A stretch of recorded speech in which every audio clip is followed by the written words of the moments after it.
શું તમે ક્યારે વિચાર્યું છે કે તમે આટલી મહેનત કરો છો છતાં ધનની દેવી લક્ષ્મી તમારા ઘરમાં કેમ નથી રહેતી? શું એવું લાગે છે કે પૈસા આવતાની સાથે જ કોઈ સમસ્યા ઊભી થાય છે અને જતી રહે છે? આનું કારણ ફક્ત તમારા કર્મ જ નહીં, પણ તમારા ઘરની વાસ્તુ ખામીઓ પણ હોઈ શકે છે. વાસ્તુશાસ્ત્ર એક એવું વિજ્ઞાન છે જે સમજાવે છે કે આપણા ઘરની રચના, દિશા અને ઉર્જા પ્રવાહ આપણા જીવન પર સીધી અસર કરે છે. જો ઘરમાં વાસ્તુ ખામી હોય તો બધા પ્રયત્નો છતાં પ્રગતિ અવરોધાય છે. પૈસા અવરોધાય છે અને જીવનમાં વારંવાર સંઘર્ષનો સામનો કરવો પડે છે.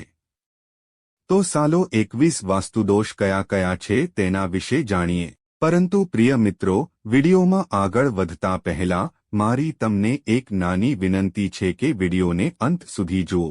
તેને બિલકુલ ચૂકશો નહીં કારણ કે આ માહિતી ખૂબ જ કિંમતી છે અને વિડિયોને અન્ય લોકો સાથે શેર કરો જેથી અન્ય લોકોને પણ ફાયદો થાય. અને હા મિત્રો, વિડિયોને એક સુંદર લાઇક આપો અને જો તમે માતા લક્ષ્મીના સાચા ભક્ત છો, તમે માતા લક્ષ્મીનો પ્રેમ, સ્નેહ અને આશીર્વાદ મેળવવા માંગો છો અને તમે ઈચ્છો છો કે માતા લક્ષ્મી તમારા ઘરમાં નિવાસ કરે અને તમે માતા લક્ષ્મીને પ્રસન્ન કરવા માંગો છો, તો કોમેન્ટ બોક્સમાં જય લક્ષ્મી માતા લખવાનું ભૂલશો નહીં અને વિડિયોને ઝડપથી લાઇક કરો અને તમારી પોતાની યુટ્યુબ ચેનલ શ્રેષ્ઠ વાતોને સબસ્ક્રાઇબ કરવાનું ભૂલશો નહીં જેથી તમને શક્ય તેટલી વહેલી તકે આવી માહિતી મળી શકે. અને હા પ્રિય મિત્રો, જુઓ, વાત એ છે કે અમે ફક્ત સલાહ આપી શકીએ છીએ, તે અમારું કામ છે. હવે તમે માનો કે ના માનો તે તમારી ઈચ્છા છે. પણ મિત્રો, હું એક વાત ચોક્કસ કહીશ કે જો તમે માનો છો તો તમારી નૈયા પાર થઈ જશે. આ વિડિયોને અંત સુધી જોયા પછી તમારે કોઈપણ પ્રકારની સમસ્યાનો સામનો કરવો પડશે નહીં. બાકી તમારી ઈચ્છા છે. તમે પોતે ખૂબ સમજદાર છો. તો પ્રિય મિત્રો, ચાલો આપણે વધુ વિલંબ કર્યા વિના આ વિડિયોને શરૂ કરીએ. નંબર 1. ઘરનો મુખ્ય દરવાજો ફક્ત પ્રવેશદ્વાર નથી, પરંતુ તે ઘરની ઉર્જાનું કેન્દ્ર છે. જો મુખ્ય દરવાજો દક્ષિણ તરફ ખુલે છે અથવા તૂટેલો, કાટ લાગ્યો છે અથવા ગંદો છે, તો તે ગરીબીને આમંત્રણ આપે છે. યોગ્ય દરવાજાનો હેન્ડલનો અભાવ, દરવાજા પાસે પથરાયેલા જૂતા અને ચંપલ અથવા દરવાજાની આસપાસ પડેલો કચરો પણ વાસ્તુ દોષ માનવામાં આવે છે. ઉકેલ એ છે કે મુખ્ય દરવાજો હંમેશા સ્વચ્છ રાખવો. દરવાજા પર સ્વસ્તિક અથવા શુભ લાભ જેવા શુભ પ્રતીકો દોરો અને ત્યાં હળદર અથવા કેસરનું પાણી છાંટો. નંબર 2. ઈશાન દિશામાં ભારે વસ્તુઓનો છે. ઈશાન દિશાને ઘરની સૌથી પવિત્ર દિશા માનવામાં આવે છે. આ વિસ્તારમાં ભારે કબાટ, વોશિંગ મશીન, સ્ટોરેજ રૂમ અથવા અન્ય ભારે વસ્તુઓ રાખવાથી ગરીબી, બીમારી અને માનસિક તણાવ આવે છે. ત્યાં હંમેશા પ્રકાશ અને પવિત્ર વસ્તુઓ રાખો, જેમ કે ગંગાજળ, પૂજા સ્થળ અથવા તુલસીનો છોડ. આ વિસ્તારને હંમેશા સ્વચ્છ અને ખુલ્લો રાખો. નંબર 3. શૌચાલયની ખોટી દિશા છે. ઘર બનાવતી વખતે લોકો ઘણીવાર બાથરૂમ અને શૌચાલયની દિશાને અવગણે છે. જો કે, આ સૌથી મોટો દોષ બની જાય છે. જો શૌચાલય ઉત્તર પૂર્વ કે દક્ષિણ પશ્ચિમમાં સ્થિત હોય, તો તે માત્ર સંપત્તિને અવરોધે છે જ નહીં પરંતુ ઘરમાં રોગ અને સંઘર્ષને પણ આમંત્રણ આપે છે. તેનો ઉકેલ એ છે કે શૌચાલય દક્ષિણ દિશામાં બનાવવો.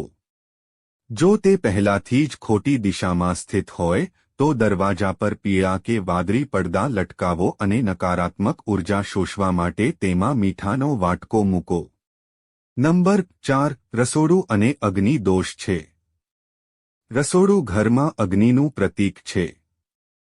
જો રસોડું ઉત્તર દિશામાં હોય અથવા ગેસનો ચૂલો ઉત્તર તરફ હોય, તો તે દેવી લક્ષ્મીને ક્રોધિત કરે છે.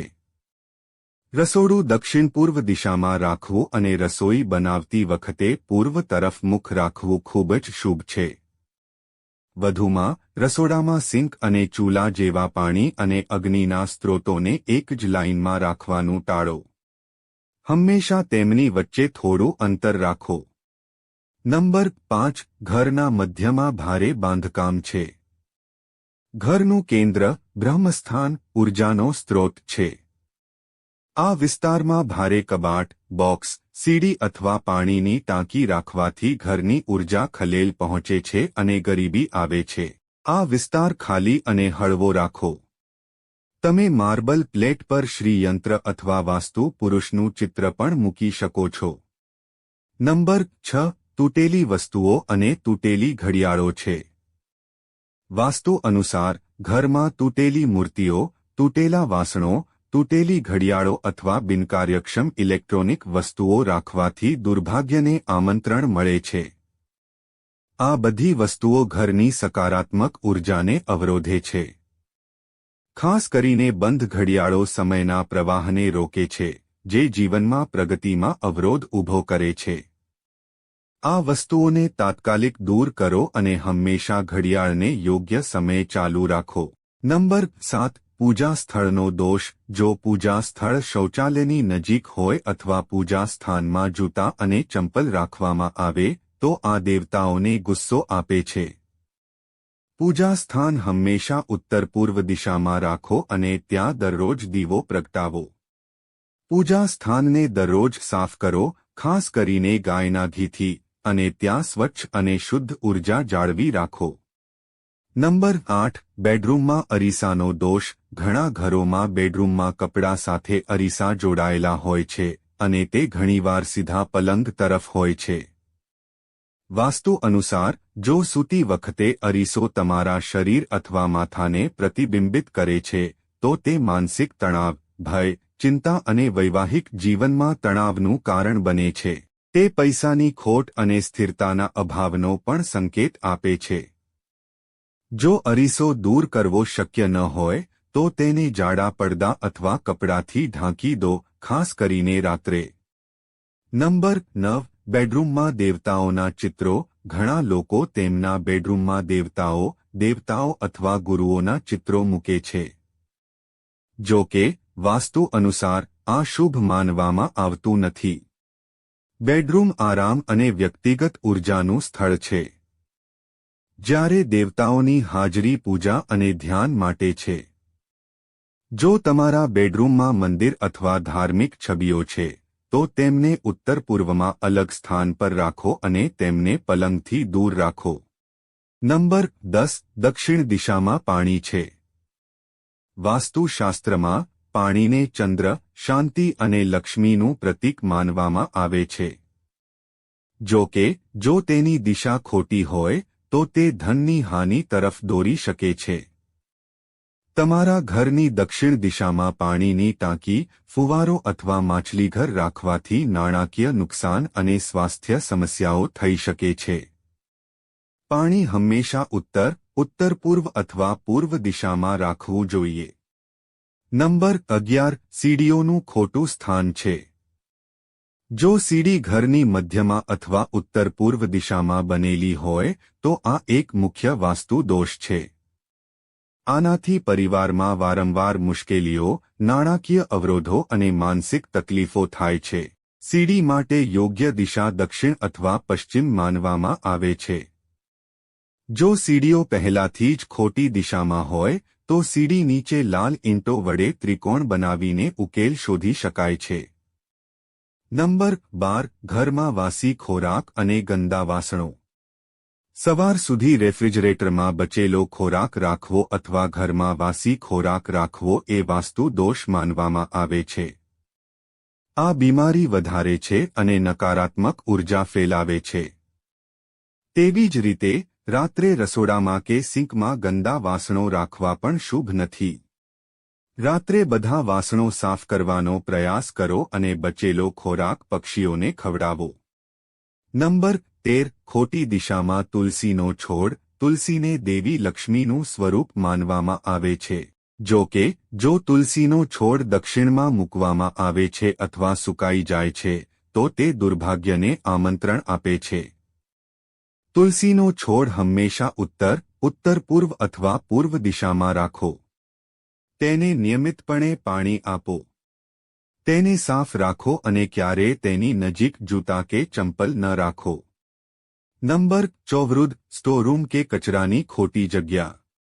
દરેક ઘરમાં એક સ્ટોરરૂમ કે ખૂણો હોય છે જ્યાં જૂના બોક્સ, કચરો કે ક્ષતિગ્રસ્ત વસ્તુઓ રાખવામાં આવે છે. જો કે, આ વસ્તુઓને ઈશાન દિશામાં સંગ્રહિત કરવાથી ગંભીર વાસ્તુ દોષ બને છે. આ ઘરની પ્રગતિમાં અવરોધ ઊભો કરે છે અને બીમારીની શક્યતા વધારે છે. જૂની વસ્તુઓને છટણી કરીને કાઢી નાખો અને સ્ટોરરૂમ પશ્ચિમ કે દક્ષિણ પશ્ચિમ દિશામાં મૂકો. નંબર 15 ઘરમાં છોડ, થોર, મિલ્કવીડ, કાંટાવાળા છોડ અથવા બોન્સાઈ જેવા ચોક્કસ છોડ અશુભ માનવામાં આવે છે. આ છોડ ઊર્જાને અવરોધે છે અને શાંતિ અને સુખમાં અવરોધ ઊભો કરે છે. આવા છોડને ઘરમાંથી દૂર કરો. ઉત્તર દિશામાં તુલસી અને પૈસાના છોડ અને પૂર્વમાં કેળાનો છોડ રાખવો ફાયદાકારક છે. નંબર 16 રસોડામાં મૂર્તિઓની પૂજા કરો. ઘણા ઘરોમાં દેવતાઓની મૂર્તિઓ, ખાસ કરીને લક્ષ્મી અને અન્નપૂર્ણાની મૂર્તિઓ રસોડાની ઉપર અથવા રેક પર મૂકવામાં આવે છે. જો કે, આ વિસ્તાર રસોઈ માટે વપરાય છે અને ધૂળ, ધુમાડો અને તેલના છાંટા પડવાની સંભાવના છે. તેથી, આ વિસ્તારમાં મૂર્તિઓ મૂકવી અયોગ્ય છે.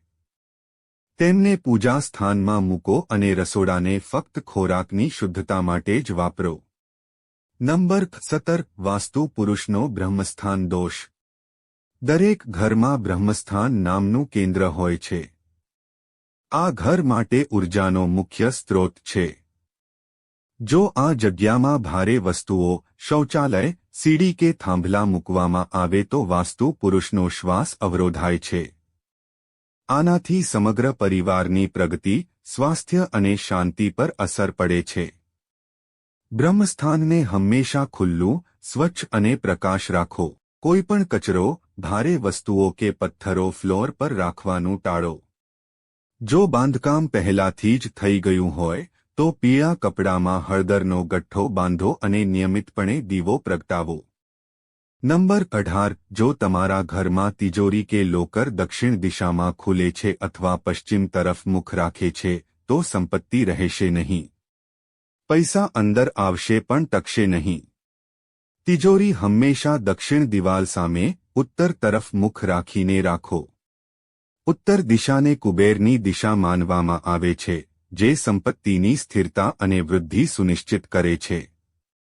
નંબર 19 દક્ષિણ પશ્ચિમમાં પાણીનો દોષ છે. દક્ષિણ પશ્ચિમ દિશાને પૂર્વજોની સ્થિરતા અને ભારે તત્વનું પ્રતિનિધિત્વ માનવામાં આવે છે. જો અહીં પાણીની ટાંકી, બોરિંગ, વોશિંગ મશીન કે ધોધ મૂકવામાં આવે છે, તો તે અસ્થિરતા, માનસિક તણાવ અને નાણાકીય નુકસાનનું કારણ બને છે. આ ખામીના નિવારણ માટે, તે જગ્યા પર લાલ કપડું મૂકો અને ત્યાં દરરોજ દીવો પ્રગટાવો. ધીમે ધીમે તે જગ્યા પરથી પાણી સંબંધિત ઉપકરણો દૂર કરો. નંબર 20 ઘરના મુખ્ય દરવાજામાં તિરાડ છે. મુખ્ય દરવાજા પર એક નાની તિરાડ પણ ધન અને સૌભાગ્યને અવરોધે છે. ઉપાય તાત્કાલિક તિરાડ ભરો અને દરવાજા પર શ્રી યંત્ર અથવા સ્વસ્તિક મૂકો. દરવાજો હંમેશા સ્વચ્છ અને મજબૂત રાખો. આ નાની ખામી મોટી સમસ્યાઓનું કારણ બની શકે છે. હવે, કેટલીક ગુપ્ત પરંતુ ચમત્કારિક વાસ્તુ યુક્તિઓ શીખો જે સરળ છતાં અસરકારક છે. કપૂર અને લવિંગ ઉપાય દર શનિવાર અથવા મંગળવારે બ્રહ્મસ્થાન અથવા ઘરના મુખ્ય દરવાજા પાસે કપૂર અને લવિંગ બાળો. આ નકારાત્મક ઊર્જા બાળી નાખે છે અને સકારાત્મક ઊર્જા પ્રવેશ કરે છે. નંબર 21 દાભ મીઠાનો વાટકો ઘરના એક ખૂણામાં કાચના વાટકામાં બરછટ સિંધવ મીઠું મૂકો. અઠવાડિયામાં એકવાર આ વાટકો બદલો. મીઠું ઘરમાંથી નકારાત્મકતાને શોષી લે છે. આ ઉપાય મુખ્યત્વે શૌચાલય અથવા બાથરૂમની નજીક કરવો જોઈએ. શંખ ફૂંકવો. સૂર્યાસ્ત પછી દરરોજ સાંજે શંખ ફૂંકવો. શંખનો અવાજ ઘરમાં સૂક્ષ્મ સ્પંદનોને શુદ્ધ કરે છે અને વાસ્તુ દોષોને દૂર કરે છે. ખાસ કરીને જો ઘરમાં બીમારી કે ઝઘડાનું વાતાવરણ હોય તો આ ઉપાય ધ્યાનમાં લેવો જોઈએ. ઈટા, લીંબુ અને લીલા મરચાં. દર શનિવારે દરવાજા પર 1 લીંબુ અને 7 લીલા મરચાં લટકાવો.